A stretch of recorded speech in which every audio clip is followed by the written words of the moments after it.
Bienvenue sur Musen TV pour un nouvel entretien qui sera exclusivement consacré à la Syrie. Que se passe-t-il exactement en Syrie? Quels sont les acteurs engagés sur la nouvelle scène politique syrienne? Quels sont leurs objectifs et leur soutien? Quelle sera enfin la réaction des nouvelles autorités syriennes face à l'annexion israélienne de nouveaux territoires? Pour le savoir, nous avons le plaisir de recevoir Djihad Gilon. Bonjour, Bonjour, merci d'avoir accepté notre invitation. merci de me recevoir. Vous êtes journaliste spécialisé sur le monde arabe. Vous avez travaillé à Jeune Afrique, où vous étiez responsable du pôle Maghreb-Moyen-Orient, et vous êtes actuellement responsable de la rubrique Afrique du Nord pour le quotidien en ligne Africa Intelligence. Vous connaissez la Syrie puisque vous vous y êtes déjà rendu il y a plusieurs années et que vous y avez conservé plusieurs contacts sur place. Avant de nous pencher sur l'actualité chaude en Syrie, un mot tout de même sur ce qu'il est convenu d'appeler désormais l'ancien régime, celui de Bachar el-Assad qui a pris la fuite à Moscou quelques jours après la reprise des grandes villes syriennes par plusieurs groupes djihadistes, dont le HTS de Ahmed Sharah alias El-Joulani. La chute du régime des Assad est un événement historique puisque ce clan était au pouvoir depuis 50 ans. Comment ce régime, qui n'est pas tombé en 10 ans de guerre civile, a-t-il pu tomber au bout de 10 jours? Alors c'est une très bonne question. C'est la question à 1 million d'euros, si j'ose dire. Il faut quand même rappeler que le régime était déjà sur le point de tomber autour de 2013-2014 et qu'il a été sauvé par l'intervention de milices pro-iraniennes dans un premier temps et puis ensuite de la Russie avec une intervention massive de l'aviation russe. Et que globalement l'armée syrienne était devenue une armée de conscrits et de réservistes en grande partie, à quelques exceptions près, quelques unités, notamment l'unité du général Souhail el-Hassan et l'unité du petit frère de Bachar al-Assad, Maher al-Assad, la 4e division blindée, qui étaient les quelques forces loyalistes à forte composante communautaire dans leur rang. Le reste de l'armée était essentiellement quand même composé de conscrits, de réservistes, de gens qui, même s'ils n'étaient pas nécessairement des enthousiastes de la révolution, il y en a certainement dedans aussi, n'étaient pas nécessairement prêts à mourir pour un régime qui était en train de se déliter déjà. Il faut aussi dire que en 10 ans, c'est que ces 10 dernières années, que ces 10 années de guerre civile n'ont pas eu franchement la vertu de réconcilier le pouvoir syrien avec la population. Les quartiers, je pense aux grandes villes comme Homs ou Alep, qui avaient été en grande partie détruits par les bombardements, n'ont pas été reconstruits. Les débris sont même restés sur place. Certains lisent cette situation, cette non-réaction du pouvoir syrien comme une manière de punir la population pour s'être soulevée. Donc voilà, il y a des raisons structurelles, si vous voulez, à ce soulèvement qui étaient déjà là en 2011 et qui étaient encore là aujourd'hui. Rien n'a été réglé, le confessionnalisme s'est aggravé, la corruption s'est aggravée selon tous les témoignages qu'on entend. Donc ce n'était qu'une question de temps, je dirais, pour que le pouvoir syrien, le régime syrien soit à nouveau menacé. Par ailleurs, il faut à ces raisons structurelles s'ajoutent des raisons conjoncturelles qui sont liées à la géopolitique régionale. Donc le Hezbollah affaibli par sa confrontation avec Israël, dont l'état-major a été décapité par la campagne des beepers. L'armée russe qui est quand même très occupée en Ukraine et qui a donc un peu déshabillé sa mission militaire en Syrie pour fournir le front prioritaire ukrainien. Des accords et des tensions entre le régime syrien et l'Iran ces derniers mois, notamment sur le fait que la Syrie a été très pusillanime par rapport au bombardement israélien et à la confrontation globale avec Israël.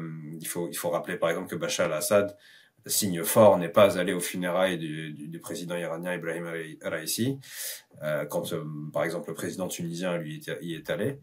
Donc vous avez des raisons structurelles, je dirais. Le rejet continu par la population, comme on l'a vu d'ailleurs, comme les dernières images en Syrie l'ont montré, avec des marées humaines pour célébrer la libération du pays. Donc le rejet continu de la population, du régime par la population, et des raisons conjoncturelles qui sont en gros le contexte géopolitique régional en particulier depuis le 7 octobre 2023. Alors vous disiez, Djihad Gilon, que les Russes, donc vous rappeliez que les Russes étaient finalement occupés sur le front ukrainien, ce qui pouvait expliquer, disons, le refus ou j'allais dire l'incapacité ou le refus de sacrifier des forces ou de placer des forces russes en Syrie, des forces qui seraient nécessaires sur le front ukrainien. Concernant donc ça c'était pour le manque d'intervention russe et l'absence d'intervention iranienne. Donc vous expliquez qu'il y avait eu des tensions entre l'Iran et la Syrie par rapport à la non-intervention syrienne concernant l'invasion, la tentative d'invasion israélienne du Liban et l'assassinat de plusieurs hauts cadres du Hezbollah. Comment on explique ça? Est-ce que parce qu'on parle d'axe de la résistance, donc la Syrie était un élément du dispositif de cet axe qui comprend l'Iran, qui comprend l'Iran, qui comprenait la Syrie et le Hezbollah et aussi des organisations palestiniennes.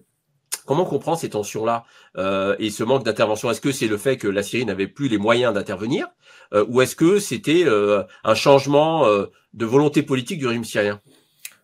Vous savez, depuis l'occupation du Golan depuis 67, puis la guerre de 73, la frontière entre la Syrie et Israël était pour Israël une des plus stables et une des plus sûres. C'est-à-dire que le pouvoir syrien n'a pas tiré un coup de feu depuis 73 pour récupérer le territoire du Golan occupé.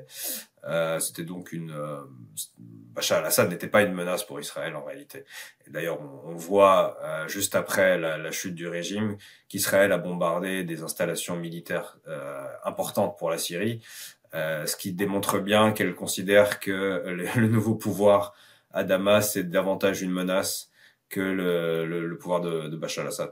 Vous savez, quand vous avez un peu travaillé sur la Syrie, vous connaissez un peu la culture politique syrienne du pouvoir syrien de ces 40 à 50 dernières années. C'est un pouvoir qui est essentiellement obsédé par une chose. Ce n'est ni la libération de la Palestine, ni même la libération du Golan occupé. C'est sa survie, sa propre survie.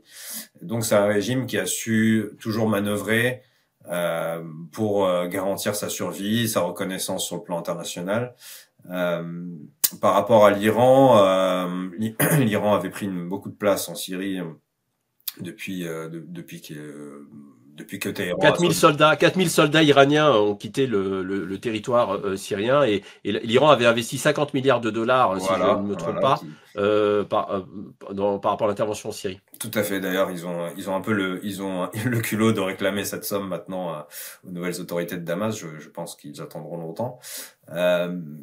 Oui, donc vous aviez un régime qui était un peu pris entre ces deux parrains, russes et iraniens, qui étaient, bien qu'alliés stratégiques en Syrie, étaient aussi des rivaux pour gagner en influence dans le pays. Et donc, comme le pouvoir syrien a toujours fait, une fois qu'il a été sauvé, il a cherché à récupérer sa marge de manœuvre par exemple, en soustrayant Maher al-Assad, dont je vous ai parlé, qui était le petit frère du président, très lié à Téhéran, en essayant de le soustraire à l'influence iranienne.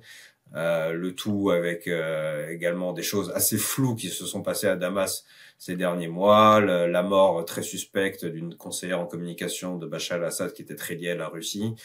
Ben voilà, vous aviez une fois, Assad a considéré que son pouvoir avait été consolidé et qu'il était maintenant temps de récupérer sa marge de manœuvre sur son propre pays, ce qui pouvait être contradictoire avec les objectifs iraniens, notamment régionaux. Voilà. Mais par ailleurs, la Russie n'est pas, il y a pas eu une absence totale d'intervention, hein. La Russie a quand même cherché à freiner l'avancée rebelle à travers des bombardements, notamment en essayant de bombarder un pont. Je crois que c'est au niveau de Hama qui permettait en gros à la rébellion de joindre la route principale vers Homs. Ça n'a pas marché, ça n'a pas suffi. Donc maintenant toute la question est de savoir quelle place aura la Russie dans la Syrie de demain. On entend des informations assez contradictoires. D'une part, qu'il y aura des négociations pour le maintien des bases russes, mais en même temps, on constate aussi un départ massif des troupes russes de Syrie, y compris des navires de la base de Tartus, de la base maritime de Tartus. Comment vous avez interprété le fait que Assad se soit rendu en Russie, justement à Moscou? Et d'ailleurs, il y a eu un communiqué hein, qui a été fait de sa part. Donc, qu'est-ce que vous pouvez nous dire sur ce communiqué? Et, voilà, est-ce qu'il y a des choses qu'on apprend ou est-ce que On n'apprend pas grand-chose. Je pense que c'est une manière un peu de sauver son héritage. Parce que sur les dernières heures, d'après des informations qui sont parues dans la presse, il semble qu'il a menti à peu près à tout son entourage en expliquant que tout était encore sous contrôle et qu'il n'allait pas abandonner le pays, qu'il n'allait pas quitter le pays et qu'en fait finalement il en a profité pour être exfiltré par la Russie. Pardon. Et par ailleurs, vous avez plusieurs vidéos le soir où le régime est tombé, plusieurs vidéos d'officiers de l'armée alaouite, donc de sa communauté confessionnelle, qui se plaignaient du fait d'avoir été abandonnés et d'avoir payé un lourd tribut pour sauver la famille Assad depuis 10 ans. Effectivement, les familles alaouites ont été assez dépeuplées par le conflit de ces dernières années. Chacune a donné un père, un cousin, un frère, un fils. Donc la fuite, cette fuite un peu en catimini du président, enfin de l'ex-président désormais, ne faisait pas bon effet, y compris auprès de la communauté qui était censée défendre. Et ça a un peu torpillé la rhétorique du régime selon laquelle le régime était la garantie de la survie des minorités en Syrie. Alors avant de passer sur les acteurs politiques que l'on retrouve aujourd'hui en première ligne en Syrie, une dernière question sur ce régime hein, qui est tombé. Qu'est-ce qu'on a découvert finalement sur ce système politique du clan Assad, dont on savait qu'il était fondé sur la force, la répression, la torture et l'emprisonnement de nombreux Syriens. Est-ce qu'on en sait un peu plus sur ce système Assad? Est-ce qu'on a découvert des choses qu'on ignorait par exemple? Sur la nature du régime, je pense qu'on n'a rien découvert, que tout était documenté, qu'il y avait de nombreux témoignages. Vous savez, le conflit en Syrie est un des conflits les mieux documentés de l'histoire. Tout simplement parce que souvent les forces du régime, l'armée ou des éléments des renseignements se filmaient eux-mêmes en train de torturer des opposants. Pourquoi ils le faisaient? Non pas pour fournir des preuves de leur propre culpabilité, mais pour dissuader le reste de la population. Donc vous voyez, il y a pas, on est dans un rapport d'un régime à sa population qui est marqué par l'intimidation plutôt que par la volonté de gagner les cœurs et les esprits. Donc on n'a pas découvert grand chose sur la nature de la répression. On savait, enfin la plupart des Syriens savaient ce qui se passait. Par contre, on a découvert des choses sur l'ampleur de la répression. On a notamment découvert des fosses communes autour de Damas où il y a probablement une centaine de milliers de disparus. Hein, je veux dire, on a découvert aussi ce que recelait la prison de Saïd Naya. Donc on savait déjà que c'était une des pires prisons du monde. On a découvert qu'il y avait maintenant qu'il y avait des étages souterrains pour les prisonniers les plus sensibles, qu'il y avait que en gros c'était un camp de concentration ou un camp d'extermination pour certains étages en tout cas de la prison. On savait aussi qu'il y a des officiels de l'ONU avaient visité la prison mais qu'ils ne visitaient que les étages supérieurs de la prison, là où la prison disons était la plus vivable entre guillemets hein. Vraiment utiliser des gros guillemets, mais voilà. Donc on a découvert qu'il y avait enfin voilà des cadavres par centaines dans cette prison. Des cadavres en décomposition, on a retrouvé des sacs d'ossements. Donc voilà, on est quand même dans un système où on n'est pas en train de parler simplement d'une kleptocratie ou d'un régime qui était corrompu. C'était un système concentrationnaire et toutes les familles syriennes ont parmi leurs membres des gens qui ont fait de la prison, des gens qui ont été tués, des gens qui ont été obligés de fuir. Voilà, ça c'est l'ampleur en fait de la répression qu'on a découvert plus que la nature du régime elle-même. Alors, retour maintenant, si vous le voulez bien, sur les acteurs politiques que l'on retrouve en première ligne en Syrie. Est-ce que vous pouvez nous présenter brièvement ces acteurs par ordre d'importance, c'est-à-dire en commençant par ceux qui ont le plus de poids politique? Alors, je vais pas dire quelque chose de très original, mais probablement que le groupe qui a le plus d'influence et qui a été le plus actif dans l'offensive de ces 2-3 dernières semaines est le groupe qu'on appelle HTC ou HTS en anglais, donc en arabe Hayat Tahrir al-Sham, le comité de la défense du Sham, donc de la Syrie historique. C'est un groupe que vous avez qualifié de djihadiste en introduction. J'apporterai une nuance. Il a été, à l'époque où il s'appelait encore Jabhat Nusra, qu'il était encore affilié à Al-Qaïda, effectivement une rhétorique djihadiste. Je pense que ça a évolué, que maintenant nous sommes plus dans un groupe qu'on pourrait définir comme islamo-nationaliste. Il y a il faut regarder de près le parcours du commandant de cette force qui s'appelle dont le nom de guerre était Abu Muhammad al-Joulani et qui s'appelle Ahmed al-Sharh au civil.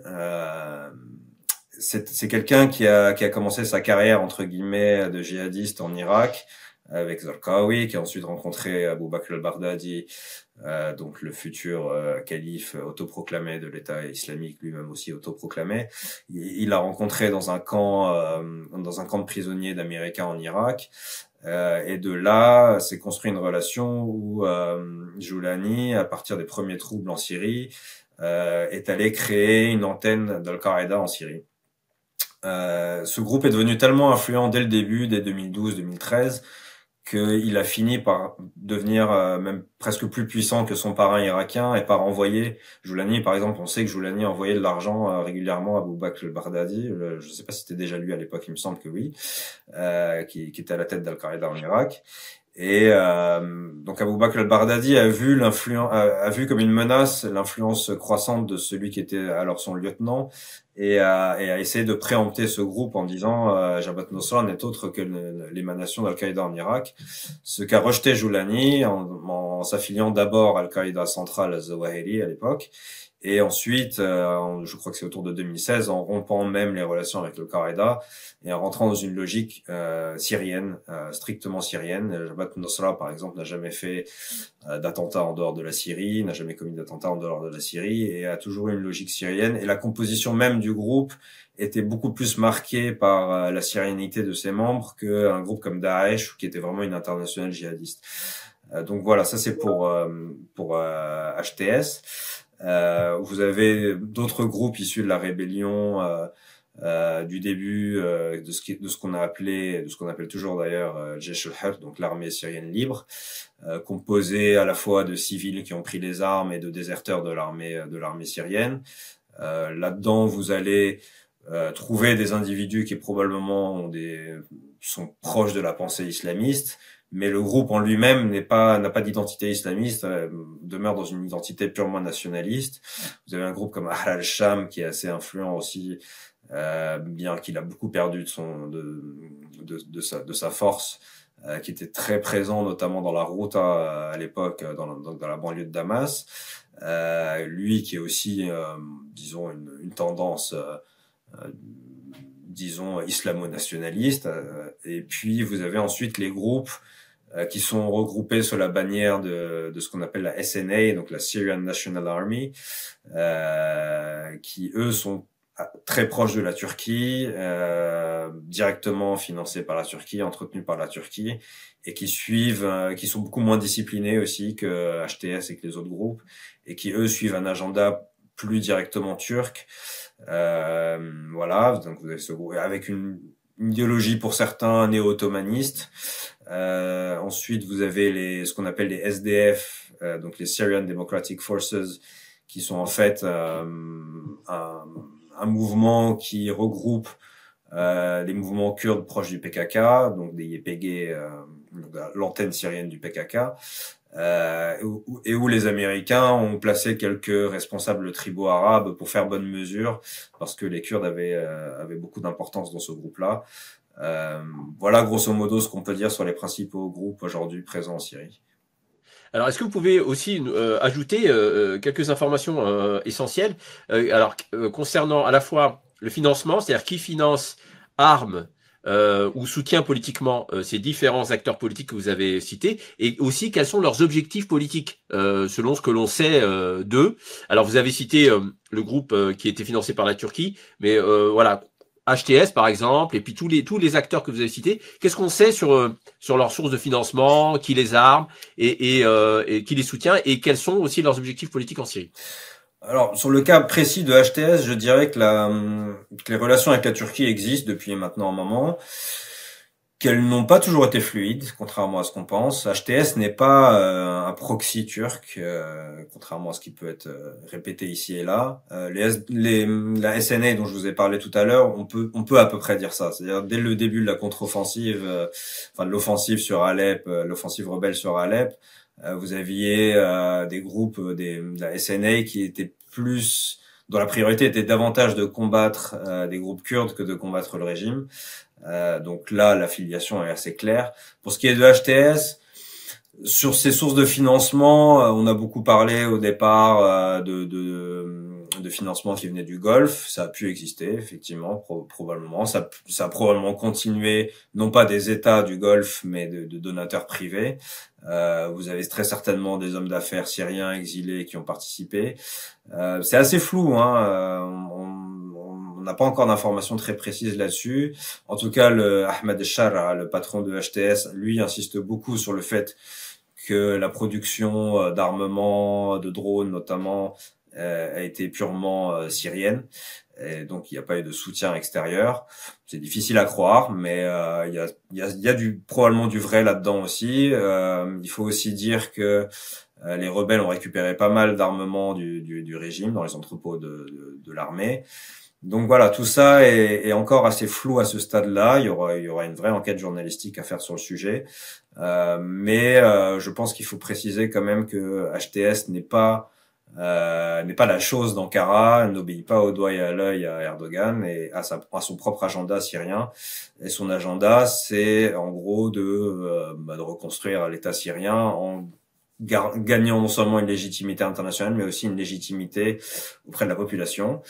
Ce qui n'est pas forcément toujours gagné, en particulier auprès des minorités. Pour ce qui est Et des Kurdes aussi, de neutraliser par rapport à l'agenda turc. Voilà, peut-être ajouter de neutraliser les organisations kurdes. Alors neutraliser, oui, oui et non. C'est-à-dire, ça dépend quel sens on donne au terme neutraliser. Manifestement, il y a une volonté de HTS de négocier avec les forces kurdes pour au moins les neutraliser, en tout cas faire en sorte que ce ne soit pas un souci pour les nouvelles autorités de Damas, le temps qu'elles remettent sur pied un semblant d'État.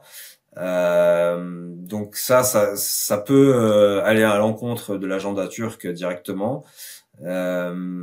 L'objectif des SDF qui sont quand même très marqués par leur lien avec le PKK de Öcalan, c'est probablement de gagner une forme d'autonomie d'un territoire autonome dans le nord-est de la Syrie. Il faut voir jusqu'où ça va aller. Je pense pas que ce territoire arrivera à déborder sur des zones à population majoritairement arabe. On l'a vu dans les villes comme Deir ez-Zor ou Raqqa, leur présence était assez rejetée par la population. Voilà. Il y a eu des combats, hein. Il y a eu pas mal de combats entre les forces pro-turques et les forces kurdes. Il y a des combats, effectivement. Il y a eu pas mal de morts, hein, donc il va falloir surveiller cette situation. Clairement, c'est un des défis pour les nouvelles autorités de Damas, en plus de la question israélienne dont on va parler prochainement. Alors, et un mot aussi sur les objectifs politiques. Alors là encore, vous en avez abordé certains dans ce que vous venez de dire. Est-ce que on a une idée au-delà des effets de discours, enfin au-delà de certains éléments de discours comme le fait de reconstruire la Syrie, ce qui est tout à fait naturel. Est-ce que on a des repères ou des indicateurs de ce que seront les orientations politiques de ces différents acteurs? Est-ce qu'ils vont jouer le jeu d'une reconstruction de la Syrie, ou est-ce qu'on va vers un risque de sécession ou de fragmentation du territoire syrien qui est déjà fragmenté? Le risque existe toujours, hein. On peut pas. On est encore quelques jours, voire quelques semaines après la chute du régime, donc la situation est encore extrêmement fluide. Si on en croit les premiers éléments, il y a une vraie volonté de se responsabiliser, entre guillemets, en tout cas de montrer un visage de responsabilité et de gouvernance et de retour de reconstruire les institutions. Le Joulani, depuis que le régime est tombé, n'a que ce mot à la bouche: institution, institution, institution. Il a commencé à recevoir des officiels européens, des officiels de l'ONU. Donc il y a une quête de reconnaissance internationale. Donc je pense qu'on peut prendre au mot la volonté de Joulani de réellement construire un nouvel État. Maintenant, quel va être le modèle de ce nouvel État? Qu'est-ce qu'il va tenter de mettre en place? La question est largement ouverte. Lui ne rejette absolument pas le concept de gouvernance islamique. Maintenant, il faut voir qu'est-ce qu'on met derrière ce concept de gouvernance islamique. Est-ce que c'est une charia à 100% avec des minorités qui seraient considérées comme des citoyens de seconde zone? Je ne crois pas qu'on s'oriente vers ça. Maintenant, il va falloir donner des gages à ces minorités pour leur assurer une égalité formelle et pas simplement une égalité au nom de la tolérance séculaire de l'islam vis-à-vis des minorités. Donc voilà, toutes ces questions sont ouvertes. En tout cas, clairement, il n'y a pas une volonté d'en rentrer dans un État révolutionnaire comme pouvait être la République islamique d'Iran au lendemain de la révolution de 79. J'ai pas l'impression qu'on soit là-dedans. Donc voilà, la question est ouverte. J'ai l'impression que les autres groupes de la rébellion sont assez alignés sur ces objectifs. Maintenant, il faut voir aussi quelle va être la réaction des éléments les plus radicaux de Hayat Tahrir al-Sham, dont certains commencent déjà en catimini à critiquer l'approche de leur commandant, qui autorise les chrétiens à poursuivre les messes, à fêter Noël avec des sapins de Noël, etc. Ce qui peut être assez mal vu parmi les éléments les plus radicaux qui disent non, on n'a pas fait tomber un régime kafir ou infidèle pour que ces activités se poursuivent. On sait aussi que manifestement des vendeurs d'alcool en Syrie, les échoppes qui vendent de l'alcool sont en général tenues par des chrétiens. On sait que à Damas, beaucoup d'entre eux ont été rassurés sur le fait qu'ils pourraient continuer leur activité comme avant. Donc la situation est assez fluide. Je pense qu'il y a il y a un nouveau modèle à imaginer qui serait à la fois réellement démocratique, mais en même temps avec un référentiel islamique. Il reste à voir quelle serait la place de ce référentiel islamique. Et le contrôle, vous l'évoquez, mais c'est une question très, très importante finalement pour la stabilité de la Syrie et pour l'avenir politique. Le contrôle que Ahmed Sharah aura sur justement ces éléments de HTS qui peuvent être peut-être plus extrémistes ou je ne sais pas, ou qui refusent en tous les cas cette politique d'ouverture aux minorités. C'est une question qui va être essentielle pour l'avenir politique de la Syrie. Bien sûr, ça va être essentiel. Maintenant, si on en croit l'histoire des révolutions, en général, dans les révolutions, les éléments les plus radicaux qui ont mené ces révolutions et qui ont fait en sorte qu'elles réussissent, une fois que la révolution est réussie, sont en général marginalisés, écartés ou voire purgés. Donc on va voir si c'est ce qui va se passer. Je pense que la société syrienne dans son ensemble, majorité et minorité confondues, sont assez fatigués par les conflits, par la guerre, et donc il n'y a pas d'appétit pour une nouvelle guerre civile, y compris sans doute chez les éléments les plus radicaux qui seront incités à faire preuve de patience ou peut-être à lancer eux-mêmes des partis d'opposition, imaginons. Oui, clairement, la question, ça va être ça. La question, ça va être à la fois de faire en sorte d'obtenir une reconnaissance internationale qui passera par une reconnaissance formelle de l'égalité des minorités, par des gages donnés à la communauté internationale sur le futur régime, et en même temps faire en sorte de ne pas être dépassé par sa droite, entre guillemets. Ça va être un vrai défi, sachant aussi qu'il y a encore le spectre de Daesh qui pourrait revenir. Les Kurdes continuent dans le nord-est de la Syrie à maintenir une prison où vous avez quand même plusieurs dizaines de milliers d'ex-éléments djihadistes et des gens sympathisants djihadistes. Donc il faut voir si le conflit déborde avec les Kurdes, qu'est-ce qui va advenir de ces camps-là. C'est un vrai danger pour la Syrie de demain, effectivement, sur le plan intérieur en tout cas. Et les Américains ont bombardé 75 cibles de Daesh en Syrie ces derniers jours, et je crois qu'une douzaine de ces combattants ont été tués. Concernant la réception de la population syrienne par rapport à ces organisations, alors on peut peut-être les qualifier d'islamistes, voilà. Comment les organisations islamistes justement du HTS et les autres sont-elles perçues par la majorité des Syriens? Est-ce que les Syriens leur font confiance, ou y a-t-il de l'appréhension ou de l'inquiétude justement du fait de leur filiation djihadiste, Al-Qaïda, Daesh, Al-Nusra, etc. Alors je dirais pas que c'est par rapport à leurs ex-affiliations qu'il y a une prudence. Je dirais pas une appréhension, mais il y a une prudence très clairement, en particulier chez les minorités chrétiennes. La grande différence avec ce qu'il pouvait y avoir sous le pouvoir de Bachar al-Assad, c'est que ces responsables communautaires avouent ouvertement leur méfiance et disent réellement attendre et être prudents, et ils ne sont pas réprimés pour ça. Une once de critique contre le pouvoir de Bachar al-Assad vous menez tout droit au 8e sous-sol de Saïd Naya. Là, ce n'est pas le cas, ce qui est plutôt un bon signe. Pour ce qui est de la réception globale de la population, je dirais que même si la population ne partage pas forcément les mots d'ordre islamistes maximalistes, ils sont grés à ces groupes-là de les avoir débarrassés de Bachar al-Assad. Et ces groupes-là vont pouvoir, pendant encore longtemps, je pense, bénéficier de cette légitimité-là. Vous voyez, il suffit de discuter avec des Syriens qui sont pas soupçonnables de sympathie pour l'islamisme. Hein. Vous avez des gens qui étaient même proches des idées bassistes, proches du nasserisme, disons, donc assez anti-frères musulmans, anti-islamistes.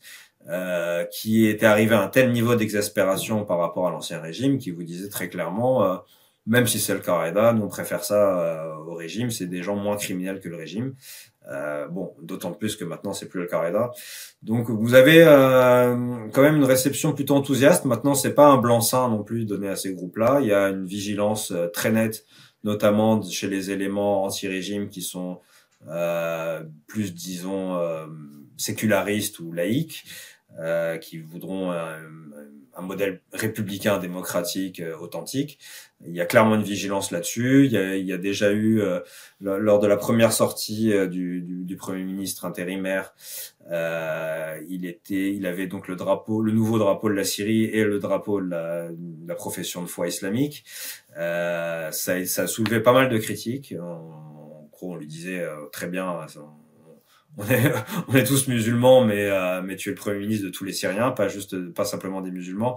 Et lors de ces interventions ultérieures, le drapeau de la profession de foi islamique avait été enlevé. Donc, vous voyez, il y a une période d'adaptation à la réalité syrienne aussi de ces groupes-là, qui connaissent la société syrienne puisqu'ils en sont issus pour beaucoup, mais qui maintenant vont être confrontés à ce que c'est que gouverner un pays avec un pays multiconfessionnel.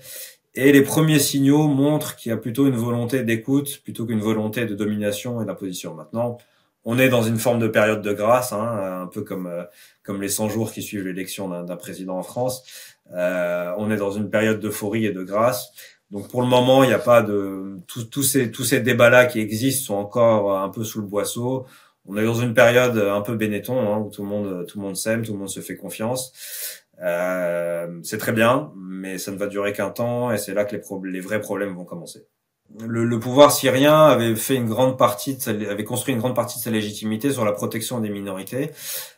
Finalement, on a vu que cette protection relevait plutôt de la prise d'otages que réellement de leur défense, parce que dans des villes comme Salamieh, par exemple, à l'est de Hama, qui est une ville à majorité ismaélienne, l'arrivée une des branches du chiisme, hein, pour ceux qui ne connaissent pas. C'est une branche du chiisme.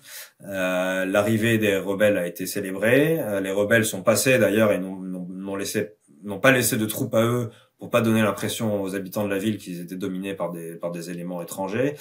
Il faut aussi rappeler que la prise de Damas s'est faite à la fois par le nord mais aussi par le sud, notamment par des combattants druzes.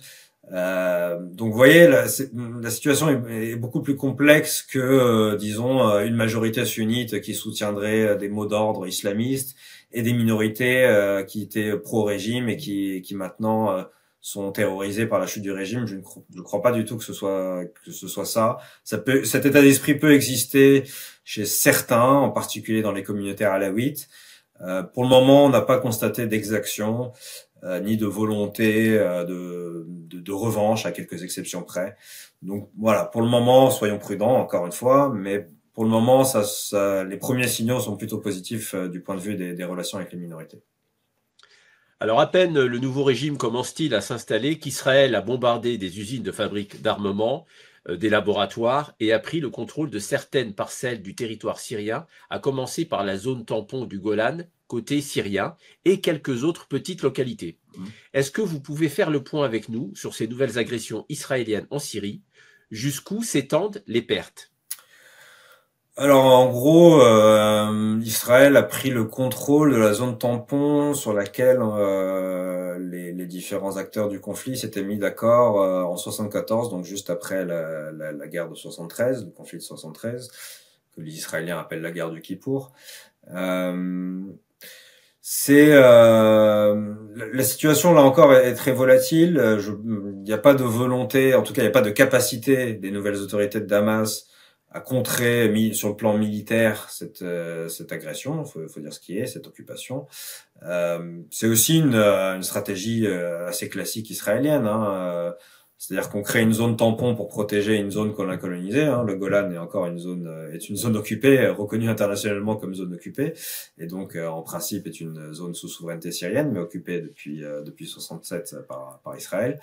Donc pour protéger cette zone que les Israéliens ont occupée et colonisée depuis plusieurs décennies maintenant, on va occuper une zone tampon, et puis une fois qu'on aura colonisé cette zone tampon, on va créer une autre zone tampon à la zone tampon. Vous voyez, c'est une stratégie assez classique israélienne d'occupation et d'accaparement des terres de leurs voisins. Et je trouve que les réactions de la communauté internationale sont très timides d'ailleurs à ce sujet. C'est quand même une agression caractérisée. Et pour le coup, on peut pas dire que Israël se défend parce qu'il n'a pas été attaqué, ni par le régime précédent, ni par les nouvelles autorités de Damas. Et les nouvelles autorités de Damas ont tout de suite fait comprendre qu'il n'y avait pas lieu pour Israël de mener ces occupations préventives, on va dire, parce que tout simplement, il n'y avait pas de volonté, en tout cas pour le moment, des autorités de Damas d'attaquer Israël. Je pense que la priorité pour le moment, c'est de simplement rétablir l'électricité, rétablir les services de base pour les citoyens syriens, et l'histoire du Golan occupé, on verra en temps et en heure, mais là, on n'est clairement pas dans l'optique d'une confrontation avec Israël. Et voilà, je trouve qu'il y a beaucoup une compréhension, disons, coupable de la communauté internationale vis-à-vis d'Israël, qui fait ça au moment où la Syrie est un pays affaibli et au moment où l'État cherche à se redresser. On peut pas ne pas voir dans ces actions israéliennes un opportunisme assez cynique, il faut le dire. Ça pourrait aller très loin, puisque quand on voit que les Israéliens font à peu près ce qu'ils veulent dans la région et font fi du droit international, je pense, sans même évoquer les mandats d'arrêt de la Cour pénale internationale contre Netanyahou et son ex-ministre de la Défense, est-ce qu'on peut craindre encore des extensions d'annexion de territoire? Et comment expliquer que cette politique israélienne n'avait pas été mise en œuvre justement sous l'ancien régime, ou disons dans les dernières années, quand il y avait un vrai affaiblissement, puisque bon, je pense que les services de renseignement israéliens connaissent assez bien quand même un certain nombre d'informations sur ces éléments-là. Pourquoi ne pas avoir commencé cette politique d'annexion précédemment?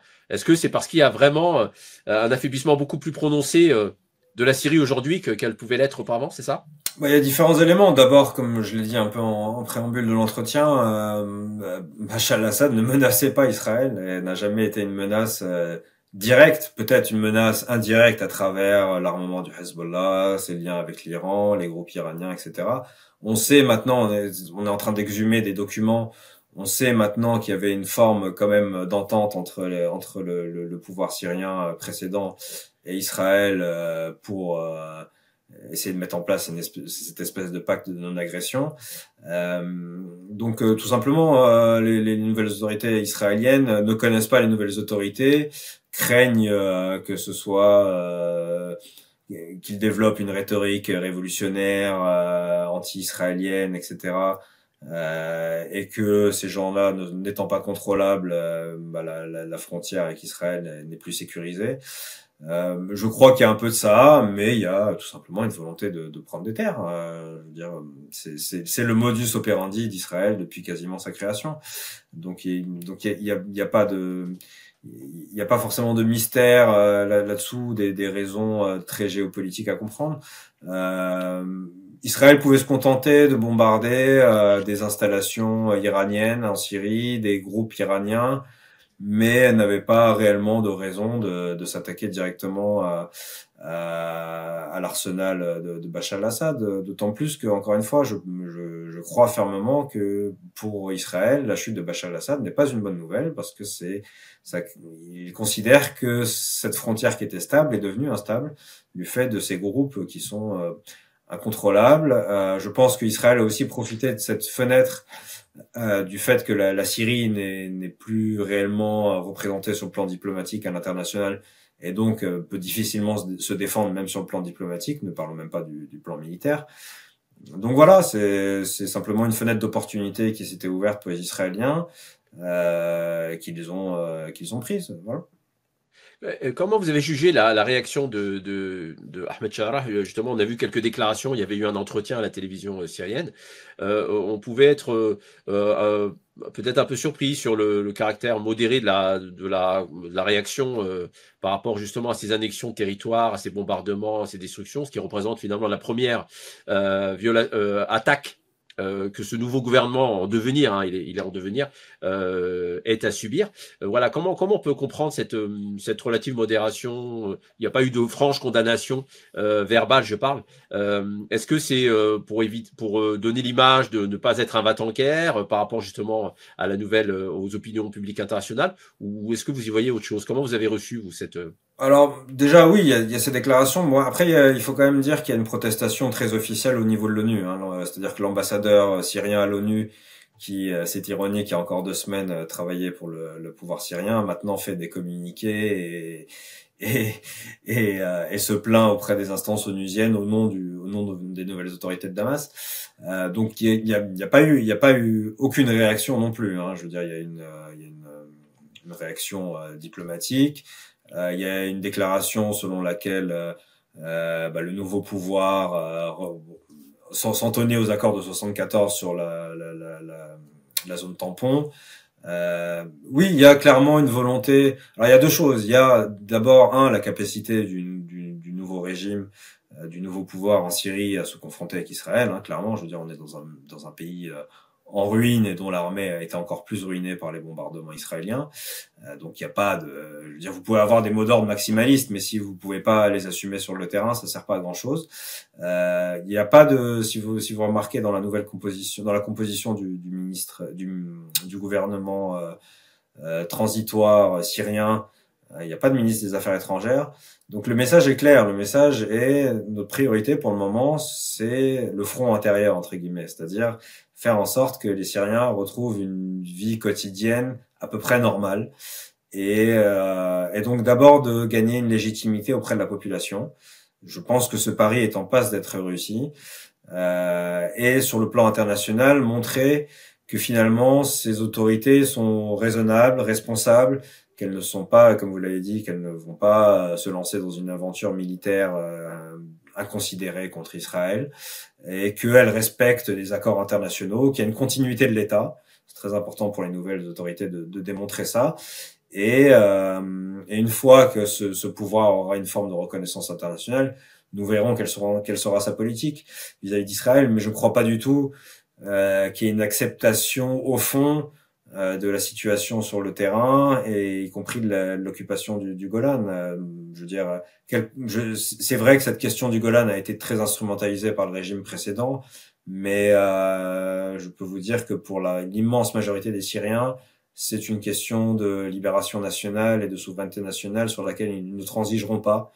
Donc il faudra, je pense qu'on n'est pas dans une période de confrontation, mais que cette question restera lancinante, et y compris dans les futures relations entre la nouvelle administration et les États-Unis. Il faut voir si les Américains arriveront à dissocier la question syrienne de leur soutien à Israël, Et est-ce que les Américains arriveront ou auront même envie de faire pression sur Israël pour qu'il se retire sur la zone du Golan occupée, que pour le coup les Américains reconnaissent comme un territoire israélien, qui est un des rares pays au monde à reconnaître la souveraineté israélienne sur ce territoire, mais l'ONU ne le fait pas. Donc voilà, toutes ces questions sont ouvertes. Je ne crois pas du tout que ça augure d'un traité de paix formel entre la Syrie et Israël. Simplement, ce n'est pas le moment d'une confrontation. La Syrie est un État très affaibli. La population n'a pas d'appétit pour la guerre, bien que très majoritairement anti-israélienne et très solidaire de la cause palestinienne. Ça ne fait pas de doute, mais la Syrie est un pays fatigué et qui n'a pas d'appétit pour une nouvelle confrontation, et encore moins avec l'armée la plus puissante de la région. Est-ce que vous diriez que les Syriens sont sortis finalement gagnants de cette nouvelle donne politique en Syrie, hein, globalement, ou est-ce que la Syrie reste malgré tout, malgré cette libération de l'ancien régime, est-ce que la Syrie reste malgré tout au cœur d'une lutte géopolitique entre puissances étrangères pour exercer leur influence et leur contrôle? Les deux, oui, les Syriens. Alors, encore une fois, j'ai pas de boule de cristal, donc si dans 6 mois vous avez un régime type Daesh qui s'est mis en place en Syrie, j'aurais eu l'air idiot de dire le contraire 6 mois avant. Mais en tout cas, pour le moment, il y a clairement une euphorie dans le pays. Les Syriens sont ravis de s'être débarrassés d'un régime concentrationnaire, comme on le disait, qui les a insultés dans leur identité, humiliés, réprimés, emprisonnés, tués, enfin voilà. Donc ne serait-ce que ça est un gain pour l'immense majorité des Syriens, c'est qu'ils ont réussi à se débarrasser quand même d'un régime qui était honni, quoique quelle que soit son image un peu romantique dans des régions du monde arabe où on connaît mal la Syrie. Je pense au Maghreb en particulier, où vous avez encore beaucoup de gens qui considèrent que tout cela est le fruit d'un complot sionisto-wahhabito-américain. Quel que soit le sens qu'on puisse prêter à un complot de cette sorte-là. Mais la réalité, c'est que le régime était rejeté, et c'est pour ça qu'il est tombé rapidement. Enfin, rapidement, en quelques semaines, ces derniers temps. Pour ce qui est de la géopolitique, oui, la Syrie, historiquement, a toujours été un territoire traversé par les empires, hein, depuis l'époque de la Perse sassanide, en passant par l'Empire romain, puis les différents califats, Omeyyades, Abbassides, Fatimides. Voilà, donc la Syrie a toujours une place géostratégique extrêmement importante dans la région, et donc a toujours attiré l'attention et l'intérêt des grandes puissances, à la fois mondiales et régionales, qui contrôle la Syrie, a son mot à dire sur la question israélo-palestinienne, a son mot à dire sur la question turque, sur la question irakienne, sur la question iranienne. C'est aussi le lien entre le monde arabe, le Maghreb et le Mashrek, le monde du Caucase et le monde de l'Arabie. Vous voyez, donc vous êtes au milieu. Donc la Syrie attirera toujours l'intérêt des grandes puissances. Maintenant, ça ne veut pas dire que les Syriens n'auront pas leur mot à dire sur leur avenir. Je pense que ce sera très important à surveiller. Je pense que vous avez des pays du Golfe qui sont pas forcément ravis de ce qui est en train de se passer. Je pense en particulier aux Émirats arabes unis, et qui n'ont pas d'intérêt à ce que une expérience démocratique et entre guillemets à coloration islamique, reste à voir quelle sera l'intensité de cette coloration. Des pays comme les Émirats arabes unis ou l'Arabie saoudite n'ont pas intérêt à ce que cette expérience réussisse. Donc, vous voulez dire qu'on pourrait assister à des risques de déstabilisation interne de la Syrie par ces différents États? C'est fort possible, c'est même. Ça prendrait quelle forme? Ça pourrait prendre quelle forme, par exemple? Il y a des précédents historiques? Alors, ça pourrait prendre une forme communicationnelle, c'est-à-dire on communique beaucoup sur le fait que ces gens-là sont d'affreux djihadistes, notamment, et que le seul pays qui est réellement tolérant dans le monde arabo-islamique, c'est les Émirats arabes unis. On entend déjà un peu cette petite musique-là. L'Iran voudra très certainement encore jouer un rôle dans la Syrie de demain. Je pense que la Russie, la question de l'accès à la mer Méditerranée se posera, même si ils sont en train d'envisager de changer de cheval et de parier maintenant sur la Libye et sur leur relation avec le clan Haftar dans l'Est libyen, pour peut-être éventuellement créer une base dans l'Est libyen pour compenser la perte éventuelle, c'est pas encore définitif, de leur base à Tartus. Vous avez la question turque, où il y a aussi, je veux dire, quels que soient les désaccords qu'il y avait entre l'ancien régime et la Turquie, et il y a aussi des raisons structurelles à ces tensions. Il y a notamment la question de l'eau.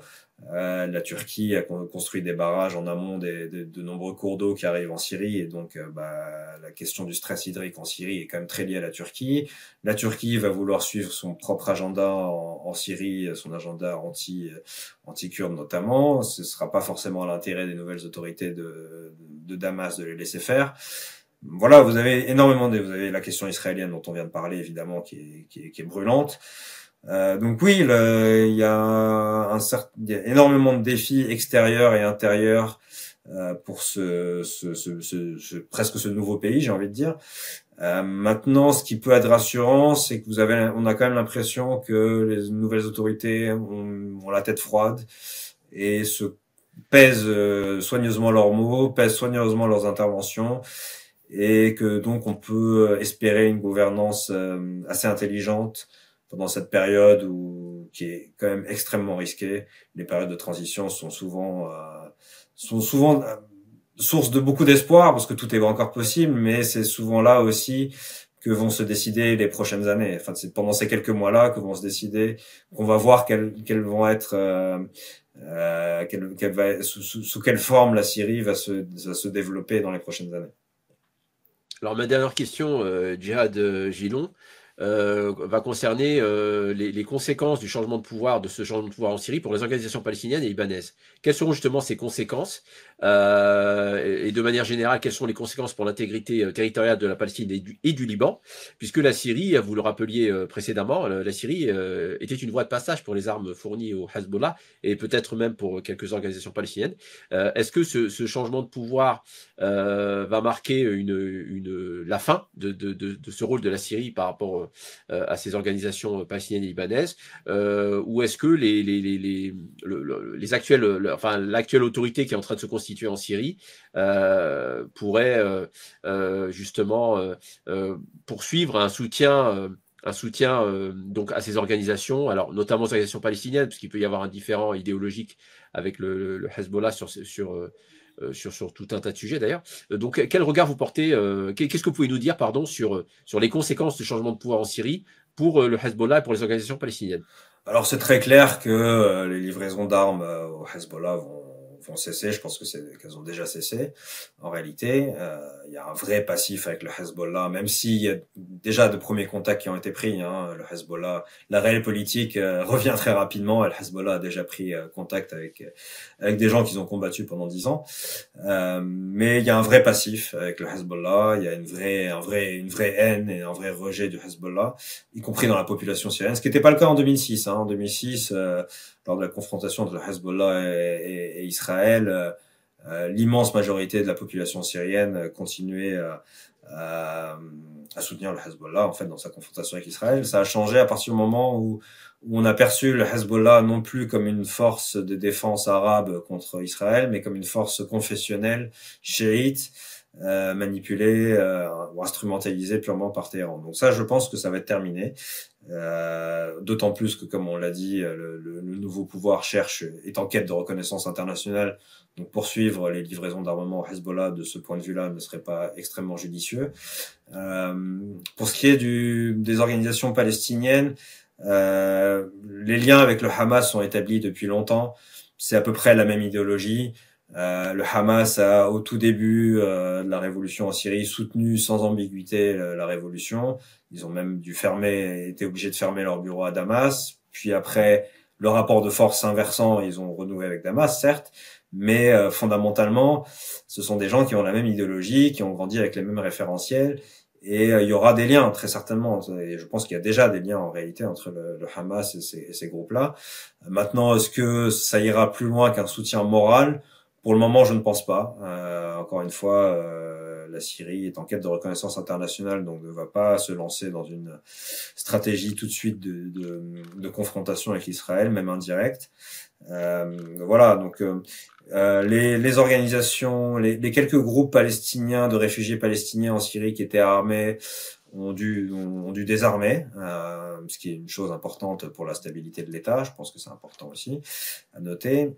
Voilà, ce qui ne fait pas de doute, c'est que les nouvelles autorités sont très sensibles à la question palestinienne, comme tous les gens de la région. Tout le monde a grandi avec la question palestinienne. Tout le monde s'est politisé par la question palestinienne, israélo-palestinienne. Donc, ça ne fait pas de doute qu'il y a. Donc il n'y aura pas de normalisation pour vous Je ne crois pas, non. avec Israël de ce gouvernement dans ce Ni... souci, parce qu'il y avait des déclarations comme quoi les voisins peuvent être tranquilles, voilà. Oui, il pas. Y a pas une volonté, il y a pas une volonté de confrontation avec Israël pour le moment. Donc je pense que ça durera à court et moyen terme, le temps que au moins que la Syrie reconstruise son armée, se dote à nouveau d'institutions stables.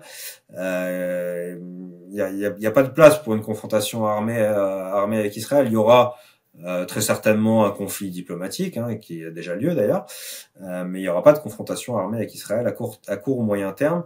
Ce qui ne veut pas dire qu'il y aura une normalisation avec Israël non plus. Je crois pas du tout que ce sera accepté par la population syrienne qui reste extrêmement, qui est complètement sans ambiguïté sur cette question, y compris les minorités d'ailleurs.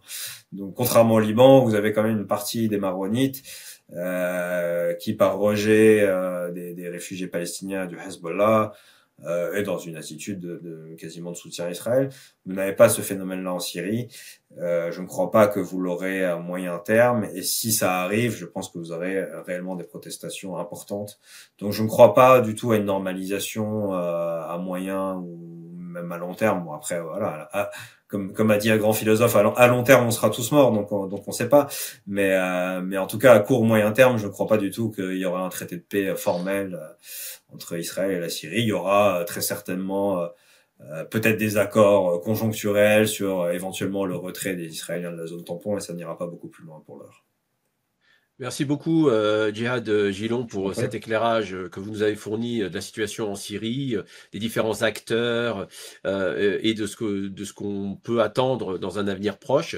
Donc, je rappelle que vous êtes journaliste spécialisé sur le monde arabe et que vous êtes responsable de la rubrique Afrique du Nord pour le site d'information Africa Intelligence. Je remercie également tous nos auditeurs pour leur soutien. N'hésitez pas à partager cette vidéo, à participer aussi à cette réflexion dans le fil de commentaires. N'hésitez pas à apporter des éléments, des arguments et à développer et approfondir cette réflexion puisque l'actualité va se poursuivre au-delà de cet entretien. Merci à tous nos auditeurs donc. Et quant à moi, je vous donne rendez-vous très bientôt pour un prochain entretien sur Mizane TV. Merci.